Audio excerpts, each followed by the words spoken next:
السلام علیکم۔ 15 رمضان المبارک سے پہلے یہ وظیفہ کر لو۔ جو بندہ جو بندی 15 رمضان المبارک سے پہلے سورۃ کوثر کو میرے بتائے ہوئے طریقے کے مطابق پڑھ لے گا، انشاءاللہ پورے سال رزق اور دولت سے مالا مال ہو جائے گا۔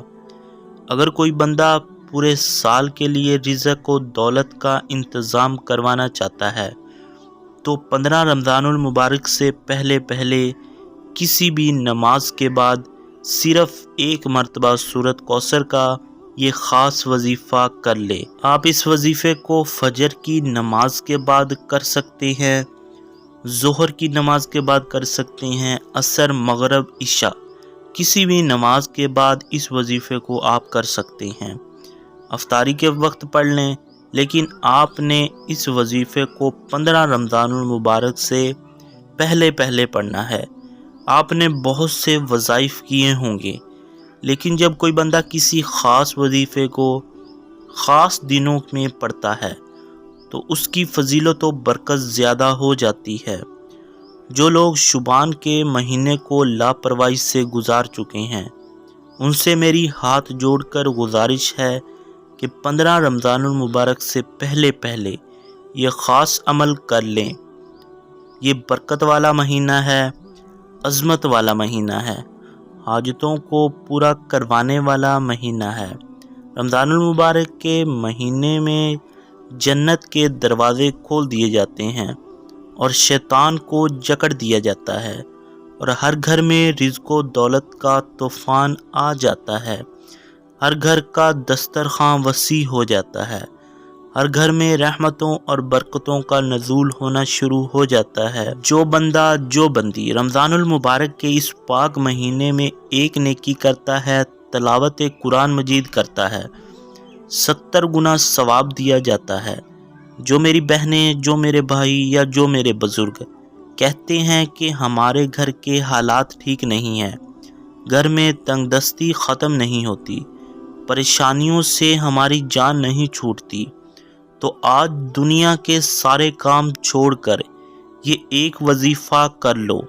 سالوں سے رکے ہوئے کام، پریشانیاں اس وظیفے کی برکت سے انشاءاللہ ختم ہو جائیں گی۔ یہ وظیفہ جس میری بہن نے بھی، جس میرے بھائی نے بھی کیا ہے، کامیابی اس کے مقدر میں لکھ دی گئی ہے۔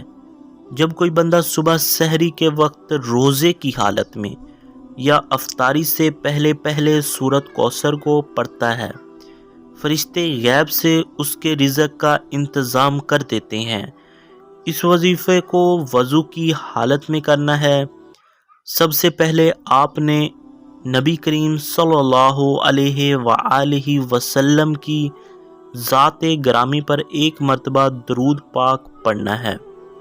ایک دفعہ آپ میرے ساتھ ثواب کی نیت سے پڑھ لیں: اللہم صلی علی محمد وعلی آل محمد کما صلیت علی ابراہیم وعلی آل ابراہیم انک حمید مجید۔ اللہم بارک علی محمد وعلی آل محمد کما بارکت علی ابراہیم وعلی آل ابراہیم انک حمید مجید۔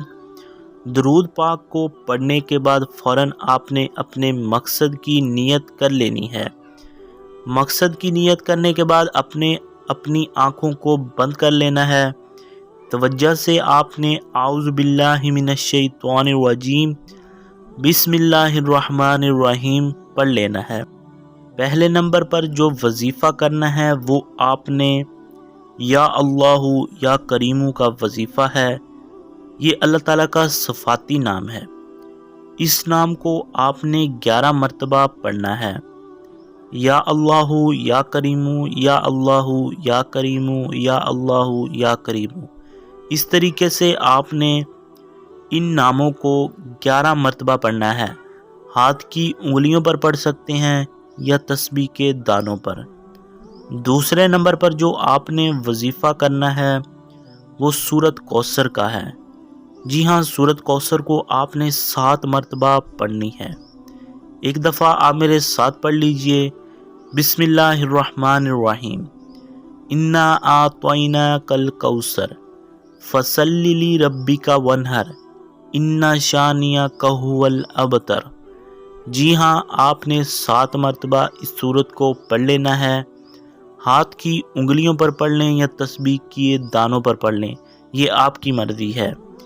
اس کے بعد جو آپ نے تیسرے نمبر پر جو آخری وظیفہ الحمد یا ربی کا ہے، آپ نے الحمد یا ربی، الحمد یا ربی، الحمد یا ربی 11 مرتبہ اس کو بھی پڑھ لینا ہے۔ ہاتھ کی انگلیوں پر پڑھ لیں یا تسبیح کے دانوں پر پڑھ لیں۔ جن میرے بھائیوں کے کاروبار رکے ہوئے ہیں، کاروبار میں بندش ہے، گھر میں جادو جنات کے اثرات ہیں، جن میری بہنوں کے رشتے نہیں ہو رہے، مصیبتیں تنگ دستیاں ان کی جان نہیں چھوڑ رہی، انشاءاللہ اس وظیفے کی برکت سے سب کے سب ختم ہو جائیں گے۔ آپ کے گھر میں خوشحالی آ جائے گی، رزق کی تنگی دور ہو جائے گی۔ آپ نے اس وظیفے کو ایک دفعہ لازمی کر لینا ہے۔ اس وظیفے کو کرنے کے بعد آپ نے رب کریم سے اس کی بارگاہ میں دعا کرنی ہے، اپنی تمام مصیبتیں مشکلات اپنے رب سے بیان کرنی ہیں۔ انشاءاللہ اللہ تعالیٰ آپ کی ہر دلی حاجت، ہر دلی خواہش کو پورا فرمائیں گے۔ یہ وظیفہ پڑھنے والا جس طرف بھی قدم بڑھاتا ہے، کامیابی اس کا مقدر بن جاتی ہے۔ تو اس وظیفے کو ایک دفعہ آپ لازمی کر کے دیکھیے گا۔